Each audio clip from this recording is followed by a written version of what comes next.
Mbote lisusu bandeko nanga bino bandeko oyangai il est dimanche moyen tozwa ba audio na bino ndenge tozwa kango ezate parce que nous sommes en dehors ya Kinshasa la capitale bandeko nanga na bandi soki nzamba sungi tokozwa ba audio na bino lobby lundi boyebika système ndenge tozalaka bokotinda audio wana de 6h à 7h30 otindi audio na yo okotuna mutuna nyonso okopesa biso information et kozala nde lobby lundi tokozala audio na bino chance kozala wana de 6h à 7h30 à Kinshasa heure de Kin otindi audio na yo en tout cas ekozala malamu c'est le moment parce que bokoya koloba ki vedette ya jour Mamutiabu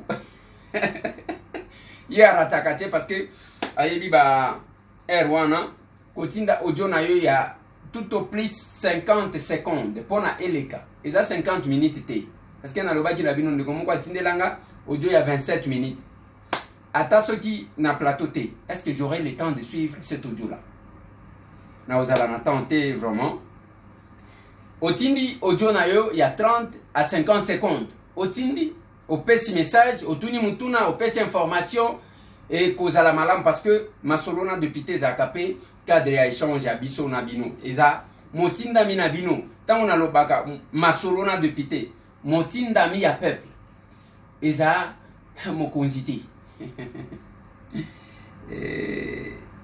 masolona depuis te tokobeta masolo avant-hier ezalaki conseil de ministre présidé par le chef de l'État Félix Antoine Tshisekedi Tshilombo. Et lobby samedi, ezalaki conseil ya ba leader ya la Muka, même système par Zoom, par vidéoconférence. Ndenge conseil de ministre Salemaki, ndenge pe réunion wana et Salemaki. Qu'est-ce qui s'est passé? Balobela kinini, ba leader. C'est dans cette émission. C'est dans cette émission. Ba lever option nini par rapport il y a déclaration au bozomona o aleki kuna lobby o aleki kuna lobby mais ba leader ba solo la ki lobby ma solo na député makambu ya bena shima na bena kapuya lobby boko limisanga na pesa ki kombo et mususu alors que conflit entre bena shima na bena kapuya toza kuna na Kasai oriental na Katanda à 60 km bato bakufe belé ma solo tokobeta. Est-ce que Cobalt et Bimi na Kabeya Kamwanga Masolo Tokobeta dossier à Théodore Ngoïna Martin Fayoulou Madidi Masolo Bande Konangai dossier il y a des guerpissements il y a Mama Amida Nako Beta Tokobeta mais moins détail Nako Pesa Bino ceux qui Tokomi na Kinshasa parce que il faut qu'on réunisse les éléments au lieu de Yabukende mangu sino ko tombe na makamususu voilà bande kolanga na linga kinde to pesa na to solo la nengwa na metola mukaka boy ya liboso na lobaka na bino c'est qui ça y c'est qui ça y ko pesa moninga sourire eza cadre moko boya ba congolais ba kutana ka sans tendance ni politique ni tribalo ethnique et logo mon côté na PMS na pesa moninga sourire o makambo yake o azamu yaka o aza mtu wa bandundu o aza mungala o aza muswahili o aza nani o aza mongo o aza mubindi o aza musonge o aza mutetela biloko wana ezalaka te na PMS totalaka bolingo entre biso ba congolais et je ne cesse de dire merci na bandeko bazaka na mutema ya bumu mutema bo congolais yango o bakanisaka bandeko mususu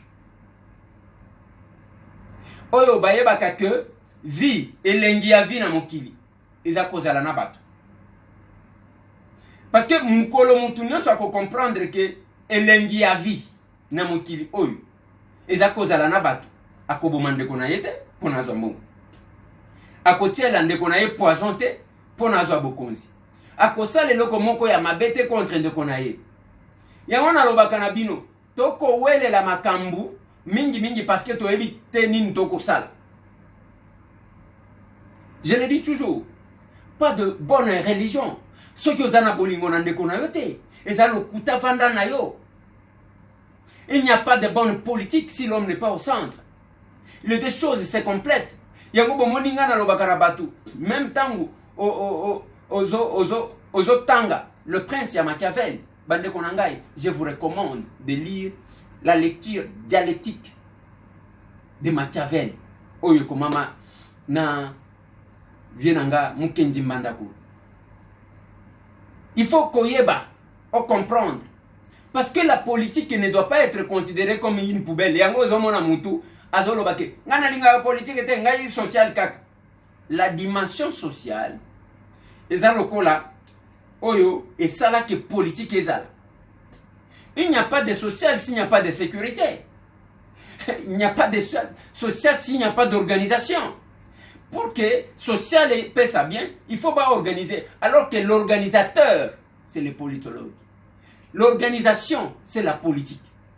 Politique est organisée. Justice est à la wana, politique est à la wana, oyo est à la wana, ainsi de suite. Dans une société, pour que le social est bonga, il faut ordre ezala. Et on a le bakanabino, ce n'est pas une poubelle la politique.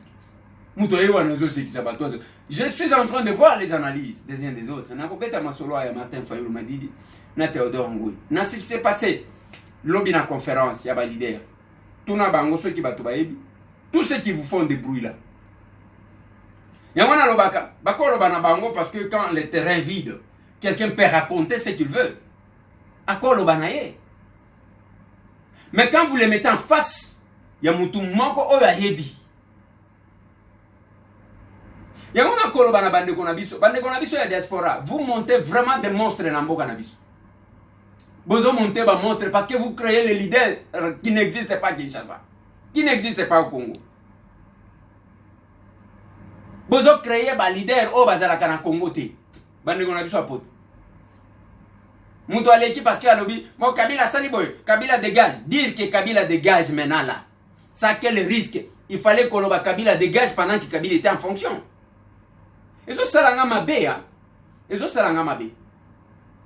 Ezo salanga mabe parce que le théâtre que je suis en train de voir et la manière dont bande konabiso mususu na diaspora bazali ko applaudir bato, ça me fait mal.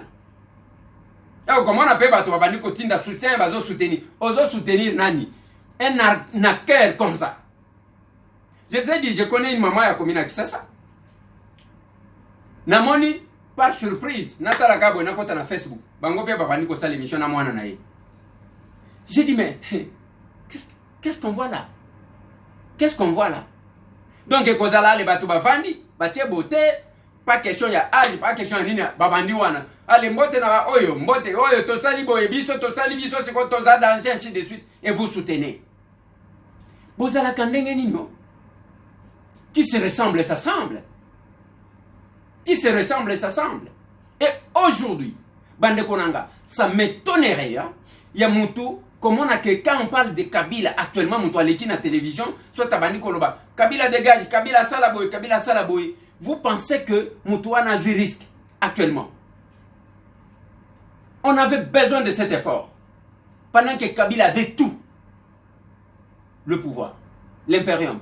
Awa nenge to koloba awa. Boyoki ke ba bloqué 500 conteneurs. Il y a société égale. Société égale les ayanan. Namatadi parce que ba fouti taxe c'était. Total, qu'est-ce qui va se passer? Et Kabila, pendant qu'il était chef de l'État, on pouvait bloquer ces histoires.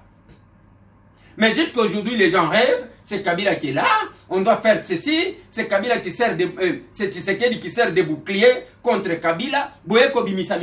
Et nous, quand on se battait contre ce régime-là, Bozaki Kobata, Mabozo Bate Lanzoto. Les lois ici ça est dimi parce que c'est les champs libres, on n'arrête personne, on ne fait rien. Hermoko Bosali marche gaz et Amalonga et Obetate, ainsi de suite, on n'arrête pas. Bakacho et Aner Isaïe Koton Date. Des miapes, Bakotia Batouté, Gary Youel, mon frère, qui me suit à Washington DC. Allez, qui ça toute la nuit? Kounana des miapes. Vienanga Martin Fayulu. Ayebi, Bayaka Bazuye, on était avec lui. Tous les coups na lobaka yango, presque tous les coups, Fayulu Azwa, mais c'est un Boazalaka. Tous les coups, j'ai dit presque tous les coups. Mais c'est Fayulu Azwaka, mais c'est un Boazalaka. Ceux qui n'ont pas zana point moko boye, ceux qui n'ont pas collaborateur nanga zawana, makesela azawana. Mais je me demande lelo. Tant on a comme on a battu, nenge ba ko vibrer, oyo ba kuya oyo ba ye. Ba ko bima bazo luka moi gaz mon ko boye. Zela élection zoya. Tokota la bim. Moi gaz mon ko boye, ba finga ka bachaka mobulu, ono ya lamuka, ale bazawana musala na ba. Nous allons analyser les faits. Et tout ça aussi, c'est notre diaspora. Tant que tu pesa moninga sourire, ndekonanga, ce qui opesi ndekona yo. Personne vulnérable. Ezala, personne avec handicap. Ezala, ba orphelin oyo bokomona. Ezala ba oyo bazo nguluma. Bazatana mutu akosombele velote. Ba mususu bakolala nzala zatana loso te ya kolia. Oyo alinya se débrouiller, azana posa ta machine à coudre, azana possibilité à kozwa te. Ba ndekonanga. Et nous sommes en face ya batu qui soutiennent des bêtises. Awa na Kinshasa komi na batu baza sala kalisusu musala te.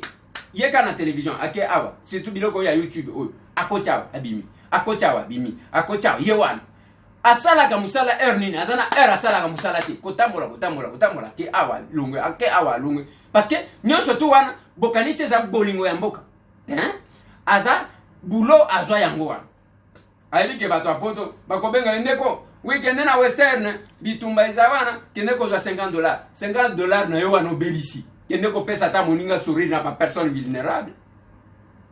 Ce ne sont pas des escrocs comme ça. On attendait to fédérer ba force et tout quand Kabila était en force na ba puissance et tout quand il avait l'impérium. To zaki na bangote que ce soit du côté église. Je vous dis moi tambo pourquoi je respecte l'église catholique. Cette église là, cette déclarée église catholique na biso basala makambu o église catholique etikala jamais ko sala. Ko s'affiche en politique. J'ai entendu quelques politiciens, oui, biso neto zaki ko sala, biso neto négocier, oui, bon négocier na église catholique. Au moins bango bandima. Église nini mususu o bandima ba bimisa bato na bango to kende ko marcher. Église nini? Qu'est-ce qu'on n'a pas dit sur nous? Mais aujourd'hui biso batambwe na vandika kaboy nazo mona moto. Mais attendez, c'est quoi ça? C'est quoi ça? Donc on va voir un système yake. Bato bavandi. Tangu biso tozo gunda, allez bamso bavandi na kwen bazo yoka bien. Allez, oyoye ba changer balamoko pona komi bis. C'est quoi cette histoire là? Yango na kolo babande konanga eko sala biso passe. Bon mon opération pesa moninga sourire, rentrée scolaire bientôt là. Tozana posa ya lisungi. Ce qui tozana ba machine ebele wan, toko pesa. Voilà ce que je pensais. Ce qui tozala kana ba machine ebele, to distribuer ba centre parce que les personnes avec handicap ba misusu mabena bangweza tant bozo ya moko on ne saura pas voir les machines pour tout le monde. Mais tant bozo ya na ba centre na ba groupe toko pesa moi muke machine kuna et puis to luki ba bilamba o ya uniforme ba personne avec handicap o ba yebi ba kotonga et bilamba na ba kotonga toke to pesi ba toke to kabeli bana oyo ba orphelin o ba zozonga na ba classe tokoza la posa ya ba sac tokoza la posa ya ba cahier. Tout ça, ça ne peut que venir avec votre assistance et votre aide. Mutu moko te akokoka. To sala bloc pona kosunga ba obaza faible. Botika makambu wana ke vous armez les médiocres de notre pays pour que basa atakaka na batu misusu. Na lobie. Botika kozala lokola ba médiocre. Parce que quand vous armez ba médiocre pour que bata ke aux valeurs et ça compliqué. Place batu bako sala makambu ya malam, bako sungan, yo yakate. Yo musala na yo eza kwarme ba oyo ba finga kabatu. Musala na yo yangwa. Ça nous fait quand même mal. Bande konanga.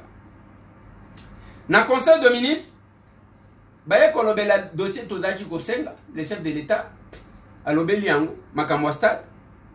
Eza kolobake ekendaka na maite. Bomona ki chef de l'état kenda kotala ba policier na fiki o bazwa ki likam. On est content. Parce que dossier y a stade de martyr. Ce qui ba bongisi yango te bande konanga to korate, ça sera ridicule pour nous parce qu'on va délocaliser. Heureusement que ça a été dit. C'est là que nazo mona bandeko misusu oyo bakolo ba makambu ya lamuka ba misusu nazo mona ke bazana problème bazana problème pas na mutu mususu na bango moko. Vous appuyez to boité. Admettons que binonde ba défenseur de la constitution.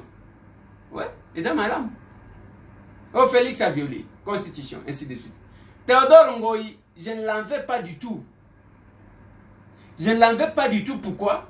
Parce que Théodore Ngoï se présente comme avocat qui a été consulté par Bandekonabisomi Balewa Naba juge. Et il est allé le défendre pour que Bafuta Yembongo. Théodore Ngoï a la prodéoté. Il a été consulté et il sera payé. Je suis sûr que Basi Babandeko PC, mon frère, Yamike Mike, pour ça, par ces juges-là. Mais là où ça nous fait mal, et ça, quand nous constatons que, à côté d'un avocat, parce qu'il n'a cessé de dire ça, j'ai entendu, de Konanga Kivwata, reconnaître ça, qu'il est allé en tant qu'avocat. Maintenant, vous là, yo peut aux juristes. Si vous présence a failli le Keko Salanini parce que c'est un avocat qui travaille pour Keba Foutaye.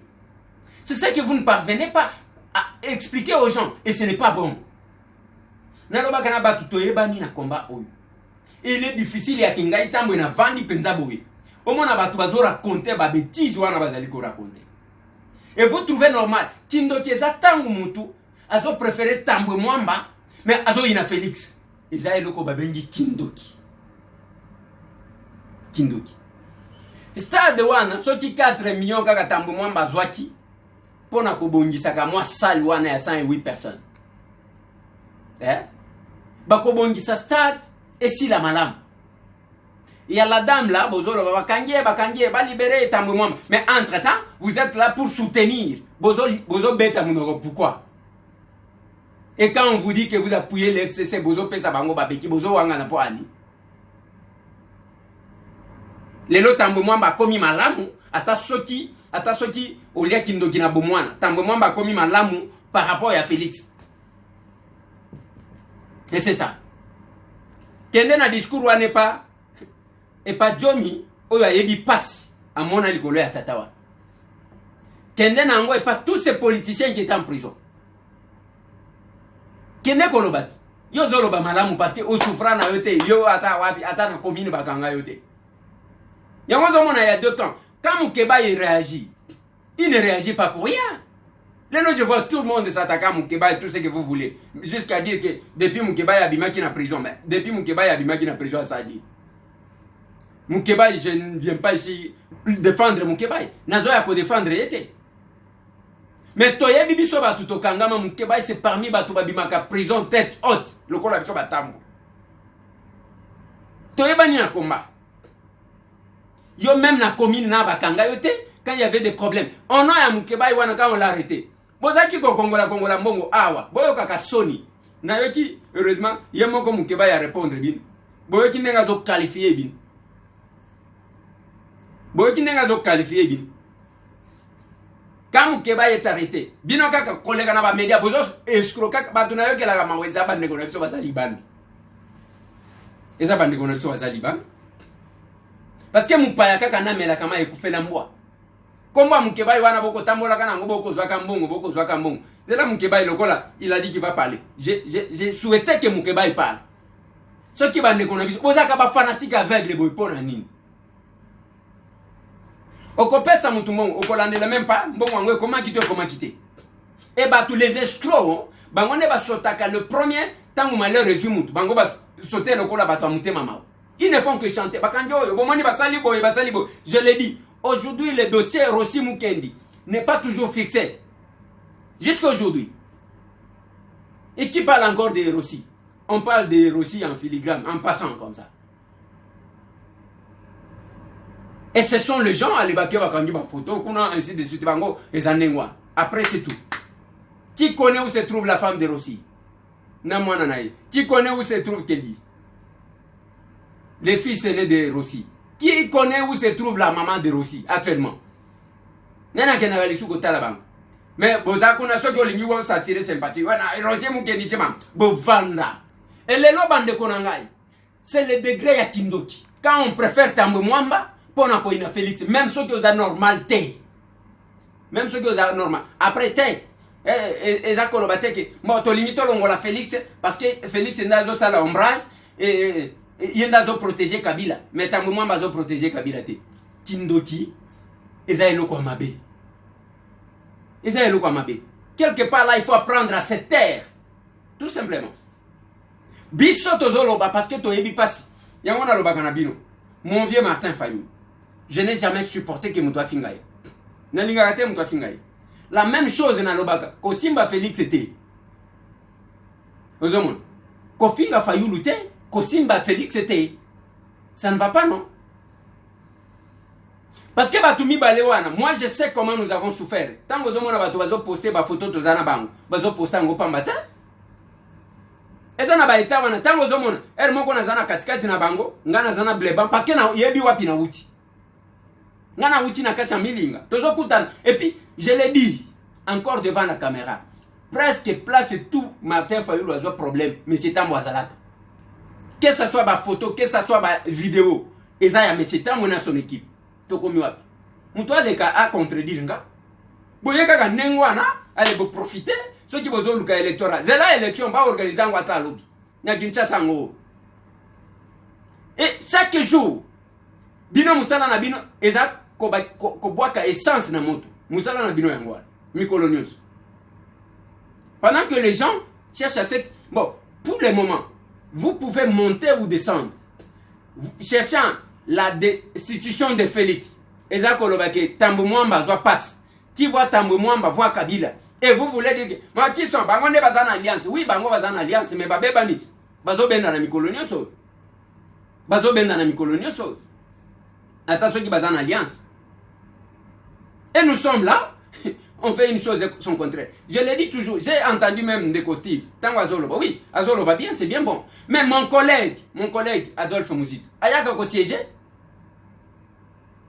siéger boye bisabiso bafuta kayeto bafuta kayete quelque part là bande konangai nous sommes détenteurs de grands secrets et je n'aime pas parce que j'estime que on ne doit pas commencer yakobimisa babilo komokobo ezamalamte et je sais pourquoi Mukebai mabeya lobby ezatangu abimi na prison a lancé le qu'on a yewana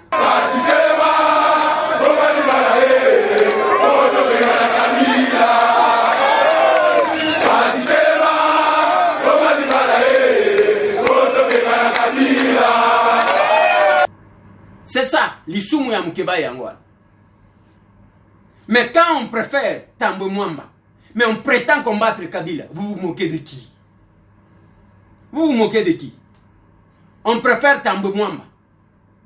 Mais on prétend combattre Kabila. Ils ont sonné. Vraiment, ils ont sonné. Ils ont sonné. C'est quand même compliqué.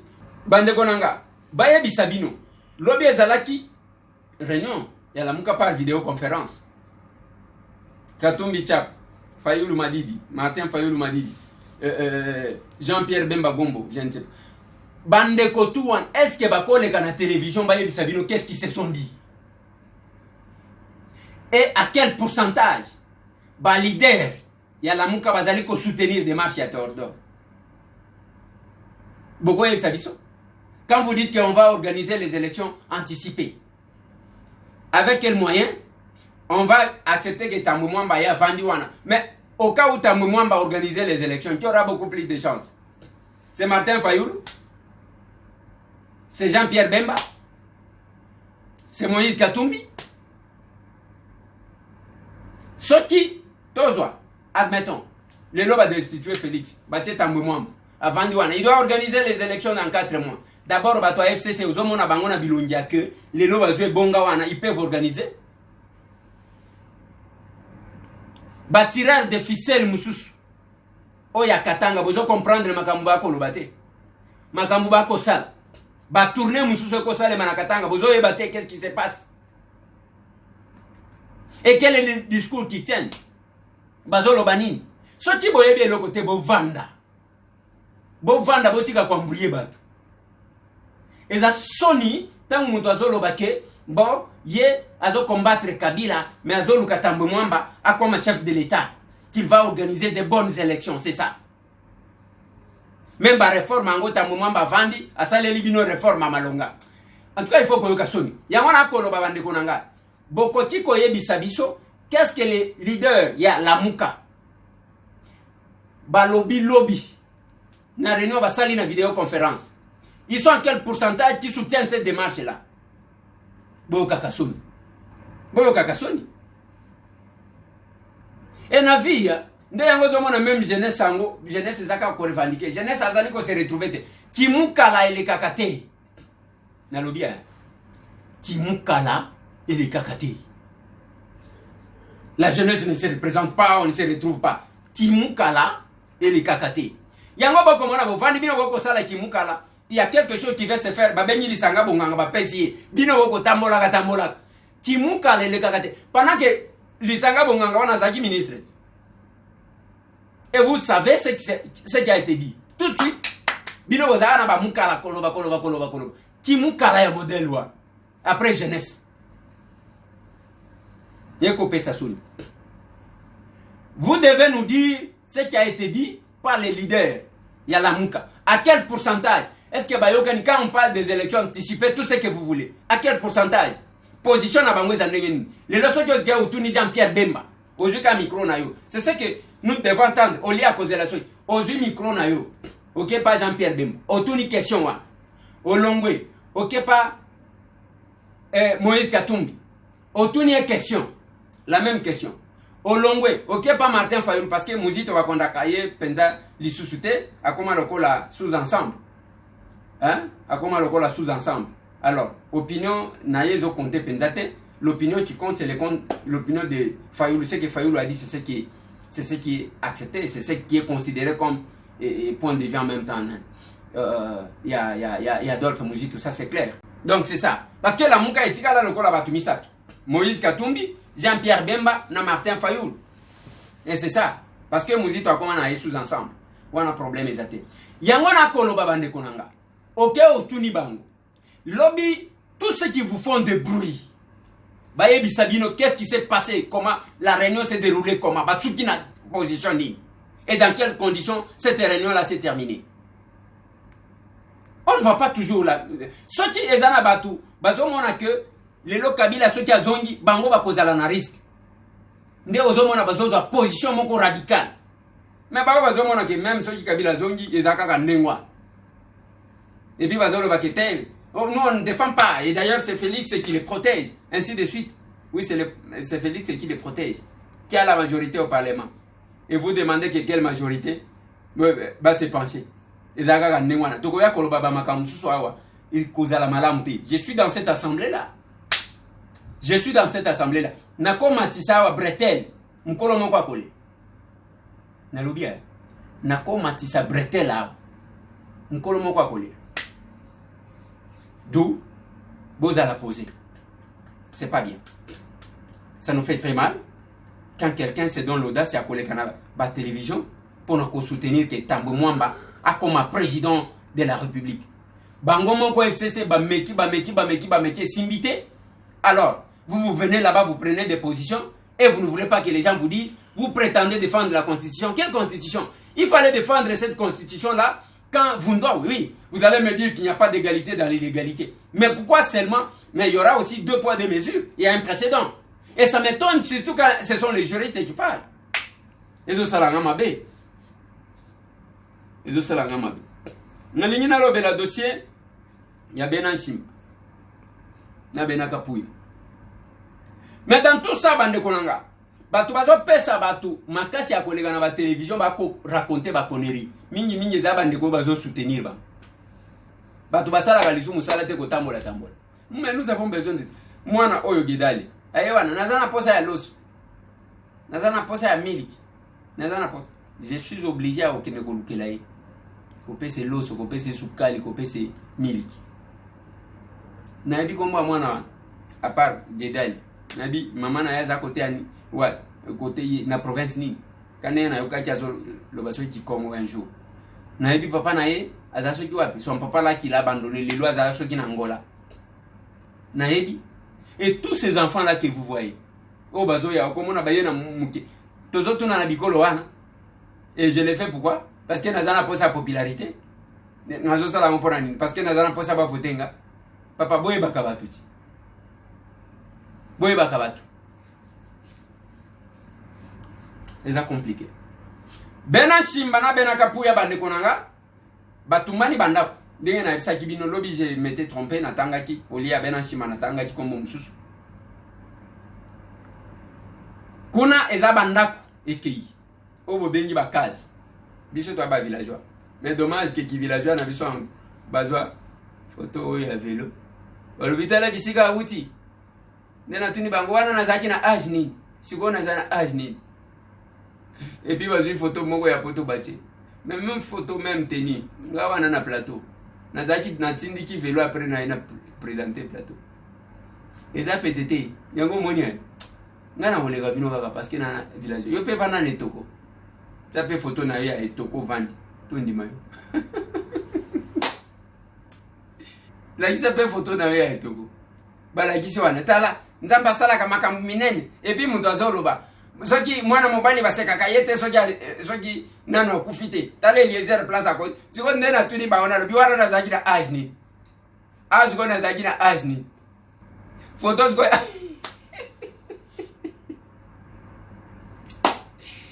gaitambwe ki village elenje yango na linga tauna kenda bazamba na ki ndenge na vandi na kati ya mai wana na zawapi ana na zaki na sikuna tozokende na jera ouais tozokende na jera na province ya Chwapa tolinga gande wana je ne comprends pas même temps tokendaki na zongo ngai place wana ya bazamba ndena sipelaka na sikoto sa ni yo linga na yo ville yo ba photo na yo linga Tour Eiffel Times Square o linga ko kanisa soki Maison Blanche o ge ko kanisa soki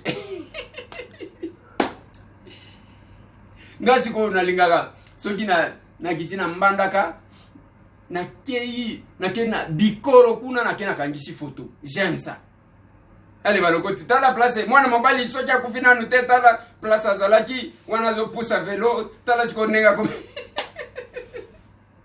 c'est Bichilix mutatongela nga chemise wa à qui j'ai dit merci bena shimba na bena kapuya bako boma bazo boma na pona nini bande kona ngai ba conflit ya mike et ce sont les politiques qui tirent les ficelles bakazi obo benga ka bakazi biso to benga ka ngo bandako eziki au-delà de 600 population wana bazali banda la police a quitté on a dit faire appel na armée ndenge to kolo baboy soki okena katanda c'est l'armée qui est en train de sillonner c'est l'armée mais ba tirer des ficelles ce sont les mêmes non les mêmes personnes na éviter ceux qui ba pesa katanda ngo wana nini quand on doit se faire leader d'un coin pour na kobomisa bande ko za soni on veut être leader yo musala na yo eza makila ya batu oza muto modèle ni eza quand même compliqué les lo bande ko ba ko vivre na stress on va arrêter batu belé yo vandi na yo que la population comprenne une chose c'est la même chose quand je parle de Bunia quand je parle ya Kodeko bozo revendiquer soki nini mais ko boma bande ko na bino bozo zwa nini ko boma bande ko na bino baye wana ba l'armiste oyo oui mboka nini wana batu bazo bakotambola ba miliciens bakoti et banani et il y a eu des vidéos comme ça sous émotion quand on va prendre ces gens là ba ke ko zo nisa bango bisika basa basi ba libérer bande ko na bango wana bazo nga lesi bande ko après tu vas me dire ngai tambo que yozo défendre mboka yebisa batu oyo ba yebi loko moko te ezaba bisote batambo eza passe mais tango komona batu wana sikoyo ba bilamba ya nini wana ba o bakendaka ko sala batu soki bazoke bitumba balataka ya mutane ya rouge yango bomona ba toane monante yango bomona ba katakatanga balati ba o balati pembe eza koloba cesser les faits donc bolinga ki sikoyo allez armée de kamoni bangwa baniko beta masasi et le kalokola ba katakatanga il n'y a pas eu de coup de balle ba yeko beta masasi pona ko disperser population o balinga ki ba se venger contre Kodeko eza kola ki sake démarche à Kodeko ezali ko bénéficier na adhésion populaire de eza biloko bazo sala nwa et j'ai demandé hier Batoua na botika bango ana kuna te, c'est le moment d'envoyer l'avion. Balongola bango bakende na province moko musika. Bakende na province moko musika. Parce que ceux qui batika likuna un jour bakozonga zamba. Et revendication na bango pe zo yebana te. Eza malamu te. Mais yo ko luka ceux qui revendication quel que soit les degrés. Yo ko bomande kona yo. Bola la kandenge ninyo bino ba assassin oyo. Bola la kandenge ni. Et depuis Batou Bayeba système, il y a que, allez, Babomi Batou, après va se retrouver en politique et va nommer Bango. Il continue, on encourage comme ça. Nalobaka Nabino San City, ba chef rebelle, na makila ya Batou na maboko. Allez, ba quelqu'un va se faire nommer. Si les lo bakambaka. Si les banomaka Bango. Ya Bango si la kate. Nde yango moni ezeli ko encourager Batou musu bako boma après bako se rendre, bako négocier na Bango, bako pesa Bango ba poste. Eza compliqué yango nalobaka na bande konanga.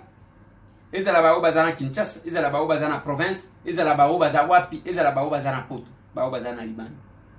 Ezana esika elekimbo kana yote. Yango na zolo bana bino. À un certain âge, poto wana simba kalisute. Ba stress a poto eliki. Mboka ya ba stress yango wana. Mboka na weza ka mboka na yo. Okozo mwa makoti wana mena ko yebisaka bino.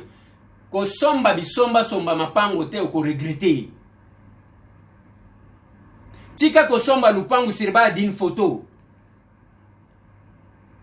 On doit procéder à une vérification. Ce qui bokoyo kelangate, j'aurais parlé. Mouto komona ke azwan c'était pour nani, oui j'insiste parce que je sais. Bokozong elanga kaka. Bokozong elanga. Un jour okoya na lobimo, tout ce que je faisais, émission je me poumonais pour rien, yo zayi kotala nanu maboke. C'est déjà un problème. Nazo suki sawana bande konanga pona koyebi sabino que le tout, les centres de tout, les abolingo. Les centres de tout, les abolingo. Mais ceux qui vont comprendre et le kowanate, ils ont un problème. Même quand on a koloba na bande ko boya to simba na to kende biaka koma la biso mbongo te. Biaka wana soki otali bato belé bazaba actionnaire nako pesa bino histoire awa. Il y a la société belé. C'est quelques politiciens là, allez bazui mbongo bameli, et biso totika linengwana, mbongo ya mutoki, toko tikela bango poani. Bande konanga to former une autre classe, un autre groupe de Congolais. Ba Congolais o balinganaka. Ba Congolais o balobaka vérité, pas ba Congolais ba escroc. Dossier a bien que toko zela. Peut-être semaine où les amakamwa justice, on ne va pas les bousculer. Mais nous avons monté par quelle fenêtre Bandeko wana ba Blatner place Bakobimel. Ils sont dans tous les coups. Batouan. Dans tous les coups. Mais oyo ya biso bakosanza ya. Bakosanza ya. Pesa moninga sourire ezandengwana. Je vais vous donner ba détails bandeko nanga soki nazongi ya Kinshasa na Kinshasa. Na yebi Sabino Segui Cezani, Aïfe Cezani, Trafigo Ezani, Pacifique Ezani, Nazot Nakotali Sabino, comment tous les services de l'État ezali fonctionner kuna. Je parle de la DGDA, je parle de l'OCC, je parle de la DGM, je parle il y a hygiène à la frontière. Nyon surtout wana nakoyebi Sabino. Je vais vous donner les comptes rendus. Mais sinon, bota la immeuble wana nenge telemi wana te. Eza maison préfabriquée. Et komi kobukan un jour ko kwe yana bat. Immeuble wana. Et c'est maintenant le moment qu'il faut faire quelque chose. J'ai vécu. Et je vais vous expliquer. Onganamo.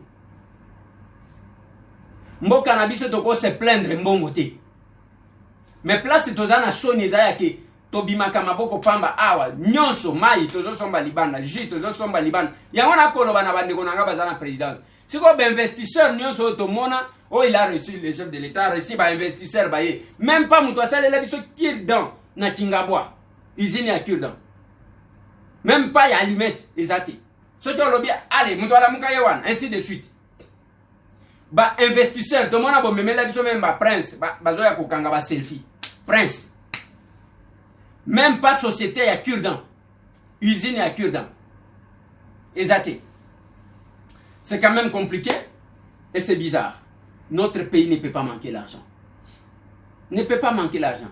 Donc, cause à la même pas ma concession.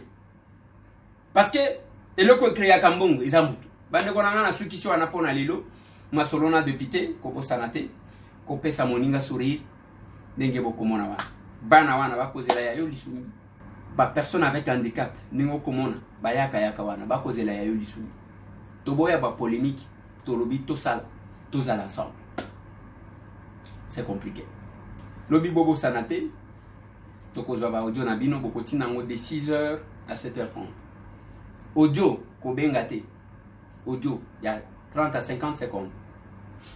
Mais toko bonga mapona okende kotala ba orphelin mususu quelque part dans un autre centre. Ouais. C'est okende kotala ba. Je pense bande konanga ya cité maman Mobutu na koya pe wana na bande kwa mongulu diaka na koya. Les années tous attirés de tous côtés. Au sala nengeni. Yango na kolobaka na ba. Olia ko sala concurrence ya munoko. Tout ça la concurrence na ko sali sa bande kona biso. C'est tout biso ba député. Nous avons un problème. Si nous ne sommes pas capables, il y a qu'à faire tomber un ministre qui ne fait rien. Alors nous devons accepter de porter leur croix parce que bisonné. C'est compliqué. Bande konanga la prédication de l'unité de l'Equinox. Ba mati vi wana boko mona batu. Tangu kaka bande kona biso ya libanda baku boya ko bakotika kotindela bande ko 1 franc 2 francs. Okomona babunyi na ba YouTube angwa. Mais la diaspora est en train de créer ses propres vedettes, ses propres ceux qui n'ont pas de problème. Merci bande konanga plus de 243 998 311 332. Pesa moninga sourire. Masolona député, merci beaucoup na John Connexion. De konanga zakuna. Ozana posa ya bilamba basombela yo sugi ndenge nini akolata sugi ndenge nini bakomela yo nini nyonso lingi. John Connexion na Turquie. La qualité et la sincérité. Ndenge na loba kanabino, j'ai fait un service ndenge bokomona yo wana. Nana sambate depuis que je suis avec lui. Il sait résoudre ses problèmes, mais c'est monsieur qui met le sérieux dans ma kamuna ya Jean Soan. Mariam, beaucoup tindela ye mongo kotinda. Basi basombeli batu soki 4 mituka. À partir à kuna batu wana bakikuna te. Bazo somba bakotela ba. Na musika kaka batindi mbongo. Bakoya kozwa ngo kaka bisika yo zai. Ça c'est fait. Merci Nandeko Nanga Kadima.